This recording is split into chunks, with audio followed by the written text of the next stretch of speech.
যেখানে এটাই বোঝাতে চাইছি বা যেটা আমার বলতে চাইছি যে কিছুদিন আগে পেহেলগামে এরকম একটা ঘটনা হলো ধর্ম নিয়ে। কিন্তু ধর্ম তো আসলে মানুষকে বাঁধে, এক করে, সঠিক পথ দেখায়। এবং আজকে যারা জগন্নাথ ঠাকুরের ভক্ত তার মধ্যে আমিও একজন।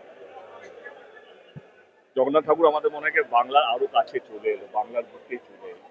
এবং আমি জগন্নাথ ঠাকুরের কাছে একটাই প্রার্থনা করতে চাই যে যেইভাবে ধর্মের নামে বিষ ছড়ানো হচ্ছে, মানুষকে আলাদা করা হচ্ছে, মানুষকে বুদ্ধি দিক, আহ, মানুষকে শান্তি দিক, মানুষ এইটুকু বোঝাকে ধর্ম মানুষকে বাঁচিয়ে রাখে, না না কি ধর্ম যেভাবে আলাদা করে রাখে। তো শান্তি চাই, দেশ যেন, দেশের প্রত্যেকটা মানুষের যেই ধর্মেরই হোক না কেন, হিন্দু মুসলিম শিখ ইসাই যেই ধর্মেরই হোক না কেন, সবাই যেন ভালো থাকে, সুস্থ থাকে। এবং যেই বিষটা ছড়ানো হচ্ছে ধর্মের নামে ভাগ করে, সেইটা যেন না হয়। মানুষকে একটু সদ্বুদ্ধি দিক, এটুকু। তো কে কটাক্ষ করছে, কে কটাক্ষ করছে না, তার দায়িত্ব আমাদের। আমার মনে হয় কি একটা দারুণ উদ্যোগ।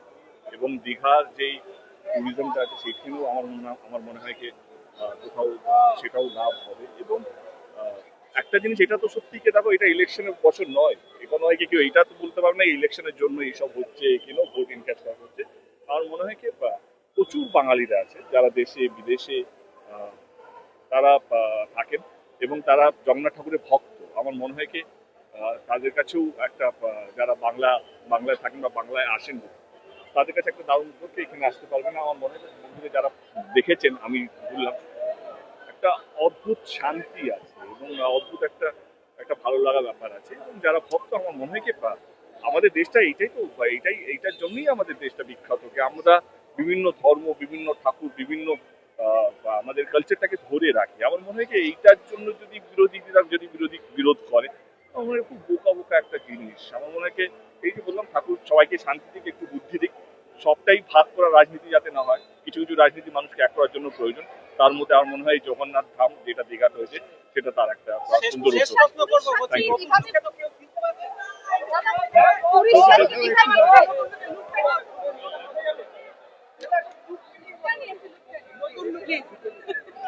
লুকটা আবার রঘু ডাকাতের জন্য 8-9 মাস ধরে আমাদের এই লুকটা প্ল্যান করছিল। আমার পুজোতে রিলিজ হবে রঘু ডাকাত। আর মনে হয় বাঙালিরা যারা গল্পের বই পড়েছে সবাই জানে রঘু ডাকাত একটা আইকনিক একটা ক্যারেক্টার। চাঁদের পাহাড়ের পর আমার বাঘা যতীন এবং গোলন্দাজে নগেন্দ্র প্রসাদ সর্বাধিকারীর পর আমরা একটা আইকনিক চরিত্র পাঠ করার সুযোগ পেয়েছি।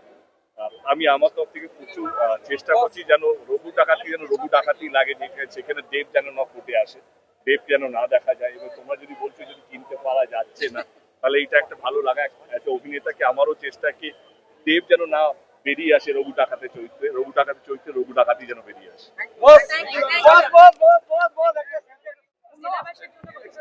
দেখুন, এই এখানকার জেলাবাসীদের সব একটু আগে জেলের সাথে কথা হচ্ছিল যে মাসে প্রায় আমাকে 4 বার আসতে হতো।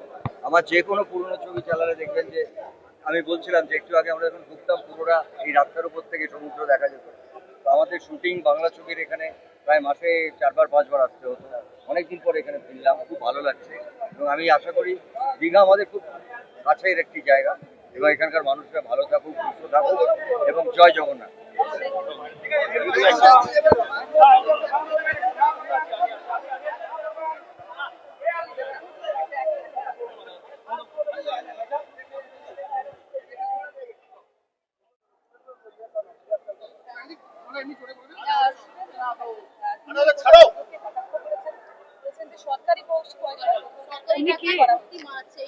উনি কে? উনি, আমরা বলি না যে পাগলে কিনা বলে ছাগলে কিনা খায়।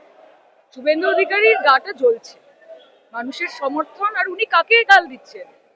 জগন্নাথ দেবকে গাল দিচ্ছেন। কি করতে চাইছেন?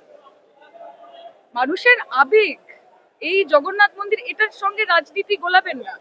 আপনারা যে কুম্ভ করছেন, আপনারা যে রাম মন্দির করছেন, সেটা কিসের টাকায় হচ্ছে, কার টাকায় হচ্ছে? মানুষের ভক্তি, মানুষের আস্থা, মমতা বন্দ্যোপাধ্যায়ের একটি ঐতিহাসিক পদক্ষেপ। আবেগপ্রবণ মানুষ আজকে।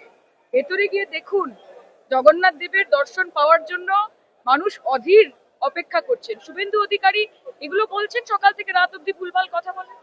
মানুষ এইগুলোর জবাব 2026-এ দেবে। আজকে আমি ওনার ব্যাপারে কথা বলে এই সুন্দর এই পবিত্র জায়গাটাও নষ্ট করতে চাই না, এই পবিত্র সময়টাও নষ্ট করতে চাই না। মুখে ওনার নামটা নাই আজকে ভুল, আজকে শুধু জয় জগন্নাথ বলেন। উনি যা ইচ্ছে বলতে পারেন, বাংলার মানুষ ওনাকে জবাব দেবে, জগন্নাথ ওনাকে দেবে। কি বলবে দিদি? আমি তো দুদিন হলো এখানে এসেছি। গতকাল মহাযজ্ঞ ছিল, আজকে দ্বাদশী হলো, প্রভুর দর্শন হলো, খুব ভালো লাগছে। আরো ভালো লাগছে যে হাজার হাজার বছর পরে এরকম আমাদের দীঘাতে, পূর্ব মেদিনীপুর আমাদের রাজ্যে প্রভু এসেছেন এবং এখন থেকে এখানেই বিরাজ করবেন। খুব ভালো লাগছে। যারা পুরীতে অনেকেই গিয়ে উঠতে পারেন না, তাদের জন্য, আমাদের রাজ্যের মানুষের জন্য সুবিধা হলো, তারা এখানে এসে প্রভুর দর্শন করতে পারবে। আমরাও অনেক সময় পুরী অব্দি পৌঁছতে পারি না যে বিভিন্ন কারণে, তাই দিদিকে ধন্যবাদ জানাবো, পশ্চিমবঙ্গ সরকারকে ধন্যবাদ জানাবো, যেরকম একটি সুন্দর মন্দির, জগন্নাথ ধাম এবং কালচারাল সেন্টার বাংলার মানুষকে উপহার দিলেন। এই উদ্যোগ জেলাবাসীদের জন্য কতটা উন্নয়নের কাজ করবে? উন্নয়নের কাজ তো করবেই, কারণ এটা একটা স্পিরিচুয়াল হলিডে, স্পিরিচুয়াল ভেকেশন যারা করেন, এবং আমরা সকলেই জানি যে ইসকন এখানে পরিচালনা করবেন। তো ইসকন মানেই একটা ইন্টারন্যাশনাল মাত্রা যোগ করবে। তাদের ডেভোটিসরা, যারা ফরেনার্স, যারা বিদেশে থাকেন, তারাও এখানে আসবেন, দর্শন করবেন। অবভিয়াসলি একটা সোশিও ইকোনমিক দিক খুলে যাবে এখানকার লোকাল রেসিডেন্ট বা লোকাল মানুষদের জন্য। শুভেন্দু অধিকারীর মন্তব্যকে কিভাবে দেখছেন? দেখুন, এত একটা শুভ দিনে কোনো অশুভ লোকের অশুভ দৃষ্টি এবং মন্তব্য নিয়ে আমি কোনো কথাই বলবো না। ধন্যবাদ। জয় জয়। মুখ্যমন্ত্রী এরকম একটা উদ্যোগ, এই উদ্যোগে তো প্রথমত সাধুবাদ জানানোর কোনো ভাষা নেই, মানে সে ভাষা যাই বলবো তা কম পড়বে। তো তার উদ্যোগকেই সম্মান জানাই, আহ্বান জানাই, প্রণাম জানাই এবং সর্বোপরি কৃতজ্ঞতা জানাই। এবং আরো যেহেতু এই মুহূর্তে আমি এই জেলারই একজন সদস্য, তাই সুতরাং এটা তো জেলার সদস্য বলে না, গোটা বঙ্গবাসী হিসেবে একটা গর্বের মুহূর্ত। এবং এতদিন দীঘা ছিল হচ্ছে টুরিস্ট স্পট, ঠিক আছে, তো সেটা ওনার উদ্যোগে আজকে তীর্থক্ষেত্রে সেটা পরিণত হবে। তো প্রচুর মানুষের সমাগম ঘটবে, তার জন্য অনেক বিজনেস, অনেক এমপ্লয়মেন্ট বাড়বে। তো ওভারঅল ইনফ্রাস্ট্রাকচারটা বোঝাই যাচ্ছে যে কোন লেভেলে যেতে চলেছে। আর প্রভুর আশীর্বাদ চাই, প্রভুর আশীর্বাদ নিয়ে আগামী দিনে সবাই আমরা চলবো। সবাইকে প্রভু সুস্থ রাখুক, সুস্থ মস্তিষ্কের উদয় হোক, সুস্থ প্রাণের উদয় হোক। সবাই ভালো থাকুন, সুস্থ থাকুন।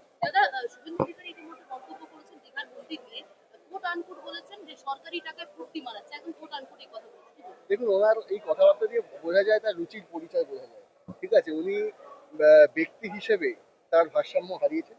আমার মনে হয় যে প্রভু জগন্নাথ দেব তাকেও আশীর্বাদ করুক, যাতে তার সুস্থ মস্তিষ্কের উদয় হয় এবং তিনি নতুন জীবনযাত্রা আবার নতুনভাবে চালু করতে পারেন সুস্থভাবে।